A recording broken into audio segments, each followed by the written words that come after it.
Hello everyone, आप सबका स्वागत है आपके अपने यूट्यूब चैनल मैथ मसाज में। तो दोस्तों, जैसा कि अपने लोगों को पता होगा कि अपने लोग मैथ और रीजनिंग का डेली प्रैक्टिस करते हैं। तो फिलहाल हम इस वीडियो में सिंप्लीफिकेशन वाले सवालों को देखने वाले हैं, जो कि यह सिंप्लीफिकेशन का पार्ट नंबर पहला होगा। और कल हम फिलहाल कल वाले वीडियो में जो है रीजनिंग का नॉन वर्बल वाले क्वेश्चन को प्रैक्टिस करवाए थे। तो आप लोग एक बार उसे भी ज़रूर जाके देख लीजिए। और जितना भी हम क्वेश्चन लेके आते हैं वो समझिए ग्रुप डी के एग्ज़ाम के पॉइंट ऑफ व्यू से काफ़ी हेल्पफुल रहने वाले हैं। तो जो लोग भी चैनल पे नए हैं या पहले बार वीडियो देख रहे हैं, वह चैनल को सब्सक्राइब करके आप हमें मोटिवेट कर सकते हैं, ताकि जब तक ग्रुप डी का एग्ज़ाम चलेगा तब तक हम आप लोगों को प्रैक्टिस करवाते रहेंगे। तो देखिए, आज का पहला नंबर सवाल में क्या बोल रहा है। आज का पहला नंबर सवाल में क्या बोल रहा है कि निम्नलिखित का मान ज्ञात करना है। यानी कि 1 से लेके 30 तक की संख्या को जोड़ना है, और फिर यहाँ पे क्या किया है 31 से लेके 1 तक की संख्या को ऐड करना है। तो इस टाइप का सवाल अगर आपको कभी भी कहीं भी दिखे कि अगर कॉमन डिफरेंस बराबर आ रहा है, कॉमन डिफरेंस का मतलब क्या हुआ कि अगर अंतर 1 का बराबर आ रहा है, 1 2, यानी कि अंतर समान आना चाहिए। हम ये अभी बीच वाले संख्या को छोड़ देते हैं, यानी कि 31 को हम अभी छोड़ देते हैं, बाद में इसको हम ऐड कर लेंगे। जैसे देखिए, यहाँ 2 में से 1 घटाएंगे तो 1 आएगा, 3 में से 2 घटाएंगे तो 1 आएगा, इसी तरह चलता जा रहा है। यानी कि कॉमन डिफरेंस क्या आ रहा है, सब में बराबर आ रहा है। तो इस टाइप का अगर कभी भी सवाल आए तो सबसे पहले इस संख्या का योग कैसे निकालेंगे, हम 1 से लेकर 30 तक की संख्या का योग कैसे निकालेंगे अगर कॉमन डिफरेंस बराबर आएगा। तो सबसे पहले फर्स्ट वाले संख्या और लास्ट वाले संख्या को हम जोड़ के उसको 2 से भाग कर देंगे, और जितना संख्या रहेगा उतना से हम क्या करेंगे, मल्टीप्लाई कर देंगे। तो ये मेरा योग आ जाएगा। तो अगर मान लिए कि 1 को और 30 को ऐड करना है तो 31, और 31 को हम 30 में से मल्टीप्लाई कर लेंगे। यहाँ पहले 2 से इसको काट लेते हैं तो कितना आ जाएगा 15। तो 30 और 1 कितना आ जाएगा 31, यानी कि 31 इंटू का 15, 31 इंटू का 15 कर लेंगे तो कितना आ जाएगा 15 का 15, 1 15 × 45 और 1 46, यानी कि 465। यानी कि 1 से लेकर 30 तक की संख्या का योग कितना आ गया 465। तो अगर हम यहाँ पे गौर से देखेंगे तो यहाँ भी क्या हो रहा है, यानी कि 1 से लेके यहाँ भी तो 1 से लेके 30 तक की संख्या का योग ही निकालना है। तो फिर वही फार्मूला लगा देंगे। तो इसको हम क्या करेंगे 2 से मल्टीप्लाई कर लेंगे, क्योंकि इसका भी योग तो इतना ही आने वाला है, 465 ही आने वाला है। तो इसको हम 2 से मल्टीप्लाई कर लेंगे तो कितना आ जाएगा 10, 6 दूना 12, 1 13, 4 दूना 8, 1 9, 930। यानी कि 1 से लेके 30 तक की संख्या का योग कितना आ गया 465, और उसको हम 2 से मल्टीप्लाई कर दिए, क्योंकि यहाँ भी 1 से 30 तक की संख्या का योग निकालना था। तो 2 से मल्टीप्लाई कर दिए तो टोटल कितना आ गया 930। अब बीच में कौन सा संख्या था, यानी कि बीच में कितना संख्या था, एक संख्या बच गया था, कौन था 31 था। तो इसको हम क्या करेंगे 31 को लास्ट में ऐड कर लेंगे, यानी कि 31 यहाँ पे अब ऐड कर लेंगे तो ये कितना आ जाएगा 1 6 9। तो मेरा राइट आंसर क्या आ जाएगा ऑप्शन नंबर तीसरा, यानी कि 961।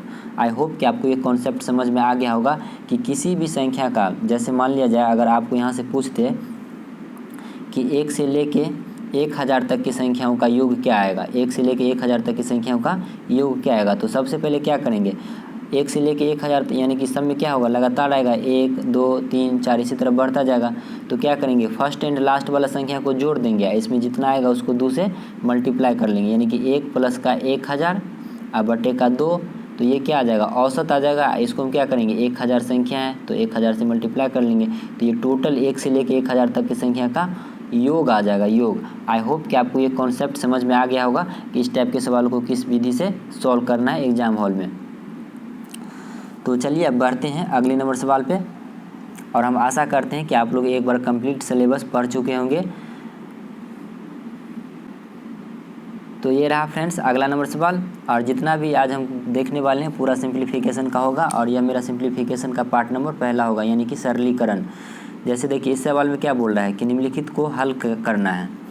तो हल हम कैसे करेंगे, यहाँ पे अगर हम गौर से देखेंगे तो टोटल क्या हो रहा है, यानी कि अगर हम गौर से देखें तो टोटल हो क्या रहा है कि टोटल मात्र एक ही संख्या यानी कि 5 5 है। तो हम सबसे पहले क्या करेंगे दशमलव को भूल जाएंगे और सब संख्या को आपस में हम मल्टीप्लाई करेंगे। तो अगर हम मल्टीप्लाई करेंगे तो 5 को 5 से करेंगे तो कितना आएगा 25, 25 पंचे 125, 125 पंचे 625, और 625 पंचे कितना आता है 3125, 625 पंचे कितना आता है 3125। अब यहाँ पे देखिए ये लास्ट वाले संख्या में तो क्या है दशमलव नहीं है, यानी कि ये 500 में तो दशमलव कहीं भी नहीं है, तो ये 2 जीरो है लास्ट में, तो इसमें भी 2 जीरो लास्ट में आएगा ही। अब हम क्या करेंगे दशमलव को याद करेंगे, जो भूल गए थे दशमलव उसे हम अब याद करेंगे। तो यहाँ देखिए यहाँ पे कितना है एक अंक के बाद दशमलव है, तो 1 जीरो यहाँ पे नीचे लगा देंगे, नीचे एक जीरो लगा देंगे, यानी कि दशमलव उड़ाएंगे तो एक देंगे। फिर क्या करेंगे, एक जीरो है, एक दशमलव है तो एक जीरो दे देंगे। यहाँ पे देखिए दशमलव के बाद क्या है, 2 अंक है तो 2 जीरो दे देंगे, यहाँ पे डबल जीरो दे देंगे। यहाँ पे 3 अंक है दशमलव के बाद, तो यहाँ पे हम 3 जीरो दे देंगे। अब हम क्या करेंगे, इसे आपस में सिंप्लीफाई करेंगे। तो ये देखिए यहाँ पे अगर हम इसको गौर से देखेंगे तो ये 2 जीरो से 2 जीरो कैंसिल हो गया, तो बच गया क्या, नीचे कितना बच रहा है, 4 जीरो। तो हम डायरेक्ट क्या करेंगे, 4 अंक पीछे कर देंगे, यानी कि 1 2 3 4 अंक पीछे करने का मतलब यहाँ पे हम क्या करेंगे, दशमलव लगा देंगे। तो मेरा राइट आंसर क्या आ जाएगा, 0.3125, जो कि ऑप्शन नंबर मेरा दूसरा हो जाएगा। आई होप कि आपको ये समझ में आ गया होगा। चलिए अब बढ़ते हैं अगले नंबर सवाल पे। तो ये रहा फ्रेंड्स अगला नंबर सवाल। इसमें देखिए क्या पूछ रहा है कि निम्नलिखित का मान ज्ञात करें। ये टोटल क्या है, इसमें हम बोर्ड मास का रूल नियम लगाएंगे। तो सबसे पहले क्या करते हैं, छोटी कोष्ठ का काम करेंगे, लेकिन छोटी कोष्ठ से भी एक छोटी कोष्ठ होता है। जैसे यहाँ पे देखिए ये रैकरिंग दे दिया है, यानी कि ये संख्या क्या है, बार दे दिया है। तो हम बार का काम सबसे पहले करेंगे। तो बार का मतलब क्या होता है, देखिए आज हम बताएंगे कि बार का मतलब क्या होता है।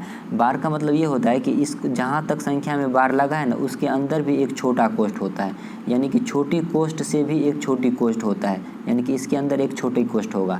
आई होप कि आपको ये समझ में आ गया होगा कि बार का मतलब क्या होता है, छोटी कोष्ठ के अंदर भी एक छोटा कोष्ठ होता है। अब हम इसे सिंप्लीफाई कर लेंगे। तो अगर यहाँ से अगर हम इसको सिंप्लीफाई करेंगे तो ये क्या आ रहा है, यहाँ पे कितना आ जाएगा, इसको हम फिलहाल हटा लेते हैं। तो ये कितना आ जाएगा, इसको अगर हम सिंप्लीफाई करेंगे तो 7 में से 5 घटा लेंगे तो 2 आ जाएगा। अब यहाँ पे क्या है, 20 माइनस का 5, और ये भाग का चिन्ह दिया है। तो भाग का मतलब क्या होता है, बट्टा। तो 5/2 मल्टीप्लाई 7 में से 2 घटा लेंगे तो कितना आ जाएगा, 7 में से 5 घटा लेंगे तो 2 आ जाएगा। तो अब यहाँ से देखिए ये 2 से 2 कैंसिल हो जाएगा। तो 20 में से 5 घटा लेंगे तो कितना आ जाएगा, 15। यानी कि ये पूरे का मान कितना आ गया, 15 आ गया। पूरा का मान कितना आ गया, 15। अब यहाँ पे देखिए 15 से ये 15 को मल्टीप्लाई हो जाएगा -15 से। तो 15 इंटू का माइनस हम 15 करेंगे तो कितना आ जाएगा, माइनस का 225। अब 225 आ गया माइनस का 225 में हम ये क्या करेंगे, 26 को ऐड करेंगे। तो यहाँ पे हम 26 क्या करते हैं, ऐड कर लेते हैं। तो यहाँ घट जाएगा प्लस माइनस। तो 15 में से 6 चला जाएगा तो क्या बचेगा, 9। ये बच जाएगा 1, 11 में से 2 चला जाएगा तो 9, फिर ये 1, तो कितना बच गया, 199। अब 199 माइनस का बच जाएगा, माइनस का 199। आइए लास्ट का क्या बच गया, प्लस का 10। तो इसमें प्लस का 10 कर लेंगे तो कितना आ जाएगा, 981 माइनस का 189, जो कि ऑप्शन नंबर मेरा क्या आ जाएगा, ऑप्शन नंबर मेरा चौथा हो जाएगा। आई होप कि आपको ये समझ में आ गया होगा। और ऐसे सवालों को ज़्यादा से ज़्यादा प्रैक्टिस कीजिए, क्योंकि एक अगर माइनस प्लस में गलत होगा तो आपका आंसर रॉन्ग आ सकता है। आई होप कि आपको ये समझ में आ गया होगा। चलिए अब बढ़ते हैं अगले नंबर सवाल पे। तो ये रहा फ्रेंड्स अगला नंबर सवाल। इसमें देखिए क्या पूछ रहा है, यहाँ पे इतना का मान ज्ञात करना है। इतना का मान कैसे ज्ञात करेंगे, तो अगर हम गौर से देखेंगे तो ये क्या हो रहा है, a + b का होल स्क्वायर है, फिर माइनस है, फिर -a - b का होल स्क्वायर है। अब बट्टे में क्या है, a और b दे दिया है। तो आपको एक फार्मूला याद होगा कि a + b का होल स्क्वायर माइनस का a - b का होल स्क्वायर अब बट्टे a इंटू का b, इसके बराबर क्या होता है, इसके बराबर क्या होता है 4ab बट्टे का ab। तो अगर यहाँ से इसको हम सिंप्लीफाई करेंगे तो ab से ab कैंसिल हो जाएगा, तो बचेगा क्या, मेरा 4 बचेगा। तो मेरा राइट आंसर क्या आ जाएगा, ऑप्शन नंबर चौथा है। ये डायरेक्ट क्या था, एक फार्मूला बेस्ड सवाल है। जैसे यहाँ पे देखिए इसको हम मान लेंगे क्या है, a है, 82 को a मान लेंगे और 28 को क्या मान लेंगे, b मान लेंगे। तो ये मेरा फार्मूला पे आ जाएगा। आई होप कि आपको ये फार्मूला समझ में आ गया होगा। और हम आशा करते हैं कि आप लोग एक बार कंप्लीट सिलेबस पढ़ चुके होंगे। तो इस टाइप का सवाल भी आपको ग्रुप डी एग्ज़ाम में देखने को मिल सकता है। तो ये रहा फ्रेंड्स अगला नंबर सवाल। देखिए इसमें क्या पूछ रहा है कि यदि इतना बराबर इतना है तो a और b का मान ज्ञात करना है। तो सबसे पहले हम क्या करेंगे, a और b का मान कैसे निकालेंगे। यहाँ पे a + b का होल स्क्वायर है तो a + b का होल स्क्वायर कर लेंगे। तो √5 का स्क्वायर करेंगे यानी कि a स्क्वायर। तो ये कितना आ जाएगा, a आएगा यानी कि 5 आएगा, क्योंकि अंदर रूट हट जाएगा। a अब प्लस का b, तो प्लस का b कितना आ जाएगा, 1 का स्क्वायर करेंगे तो 1, अब प्लस का 2ab, तो a और b कितना है 1। और ये किसके बराबर है, a + का b √5 के बराबर है। अगर हम यहाँ पे सिंप्लीफाई करेंगे इसको गौर से तो कितना आने वाला है, 5 और 1 कितना आ जाएगा 6, अब प्लस का 2 √5 अब बराबर का a + का b √5। अब हम क्या करेंगे, यहाँ पे क्या पूछ रहा है, a और b का मान। तो हम यहाँ पे कंपेयर करेंगे, क्योंकि यहाँ पे बीच में बराबर है तो इसका मतलब ये हुआ कि अंदर रूट 5 यहाँ भी है और अंदर रूट 5 यहाँ भी है। तो ये जो 9 दिया है ये 9 किसके बराबर आ रहा है, सॉरी ए जो दिया है ये ए है ना, ये ए है, तो ये ए किसके बराबर आ रहा है कंपेयर करने पे, ये 6 के बराबर आ रहा है और ये 5 तो 5 के बराबर है ही। इसका मतलब बी के बराबर क्या आ रहा है, यानी कि 2 आ रहा है। तो मेरा राइट आंसर क्या आ जाएगा, यानी कि 6 और 2 आ जाएगा, जो कि ऑप्शन नंबर मेरा क्या आ जाएगा, दूसरा हो जाएगा। आई होप कि आपको ये समझ में आ गया होगा और इस टाइप का सवाल को भी ज़्यादा से ज़्यादा प्रैक्टिस कीजिए, क्योंकि इस पे भी बहुत सारे सवाल बनते हैं। तो फिलहाल बढ़ते हैं अब अगले नंबर सवाल पे। तो ये रहा फ्रेंड्स अगला नंबर सवाल। इसमें देखिए क्या पूछ रहा है, यदि इतना है तो x का मान क्या होगा, यानी कि 1/25 अनुपात 1/x बराबर इतना है और इतना का मान हमसे पूछ रहा है, यानी कि x का मान। तो हम यहाँ पे अनुपात का मतलब क्या होता है, यानी कि बट्टा, यानी कि a अनुपात अगर b दे दे तो इसका मतलब क्या हुआ, a बट्टा का b।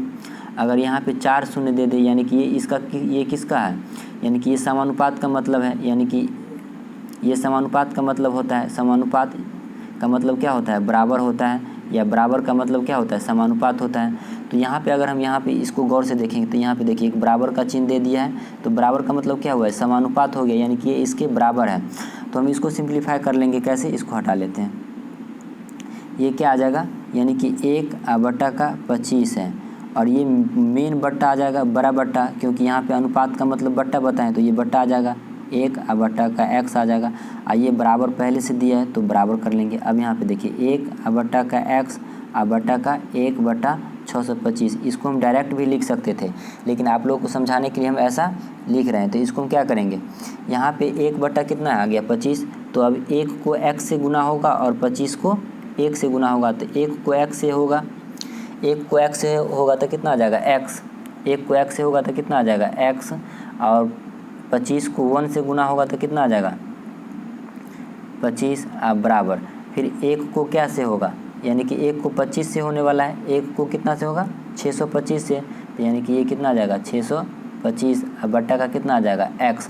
अब हम यहाँ से गौर से अगर देखेंगे तो ये क्या हो रहा है, क्रॉस गुना करने पे क्या आ रहा है, यानी कि x को x स्क्वायर आ रहा है और फिर 25 इंटू का 625 आ जाएगा। तो हम डायरेक्ट लिख सकते हैं यहाँ से x स्क्वायर बराबर क्या आ जाएगा, यानी कि 25 मल्टीप्लाई 25, ये क्या आ जाएगा 25 मल्टीप्लाई 625।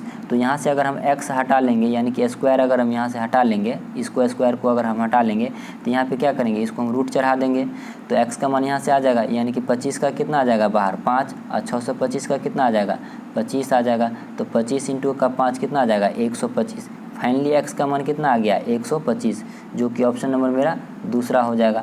आई होप कि आपको ये समझ में आ गया होगा कि इस टाइप का सवाल भी ग्रुप डी को एग्ज़ाम में आपको देखने को मिल सकता है। तो ज़्यादा से ज़्यादा प्रैक्टिस कीजिए। चलिए अब बढ़ते हैं अगले नंबर सवाल पे। तो ये रहा फ्रेंड्स अगला नंबर सवाल। इसमें देखिए क्या पूछ रहा है कि निम्नलिखित को हल करना है। इसमें भी बोर्ड मास का रूल लगेगा, यहाँ पे किसी भी नंबर पे बार नहीं है। तो हम सबसे पहले क्या करेंगे, छोटा कोष्ठ का काम करेंगे। तो छोटी कोष्ठ कहाँ है, यहाँ से लेके यहाँ तक है, तो हम इसका काम करेंगे। तो 90 में से अगर हम 80 घटा लेंगे तो कितना बचेगा 10, और 10 में हम प्लस का 70 कर देंगे तो कितना आ जाएगा 80, यानी कि ये पूरे का मान कितना आ गया है 80 आ गया, पूरे का मान कितना आ गया 80। अब माइनस का 80, 270 में से ये माइनस का 80 घट जाएगा तो कितना बचेगा, यानी कि ये बच जाएगा 17 में से 9 8 चला जाएगा तो 9 और 1 यानी कि 190। ये कितना बच जाएगा 190, तो फिर ये माइनस से मल्टीप्लाई हो जाएगा, ये वाला माइनस है तो यहाँ माइनस का लग जाएगा। फिर ये कितना है 510। अब 510 में से 190 घटाएंगे तो 510 में से अगर हम सीधा 200 घटाएंगे तो कितना आ जाएगा 310 आएगा। तो इसको हम लिख सकते हैं 0 और 11 में से 2 9 चला जाएगा तो 2, और ये बच जाएगा कितना 4, 4 में से 1 चला जाएगा तो कितना बचेगा 3, यानी कि 320। अब 320 हम क्या करेंगे 2550 में से घटा लेंगे, क्योंकि यहाँ भी माइनस का सिंबल है। तो 2550 में से 320 को हम क्या करेंगे माइनस कर लेंगे, यानी कि 2550। तो क्या आ जाएगा यहाँ पे 0, 5 में से 2 चला जाएगा तो बचेगा कितना 3, और 25 में से 3 चला जाएगा तो क्या बचेगा 22, यानी कि 22 और 30, जो कि मेरा 22 और 30 किस में देखने को मिल रहा है, ऑप्शन नंबर मेरा दूसरा हो जाएगा। आई होप कि आपको ये दिख रहा होगा, ऑप्शन नंबर दूसरा में 22 और 30। आई होप कि आपको ये समझ में आ गया होगा। तो इस टाइप का सवाल भी आपको बोर्ड एग्ज़ाम में यानी कि रेलवे एग्ज़ाम में देखने को मिलेगा। चलिए अब बढ़ते हैं अगले नंबर सवाल पे।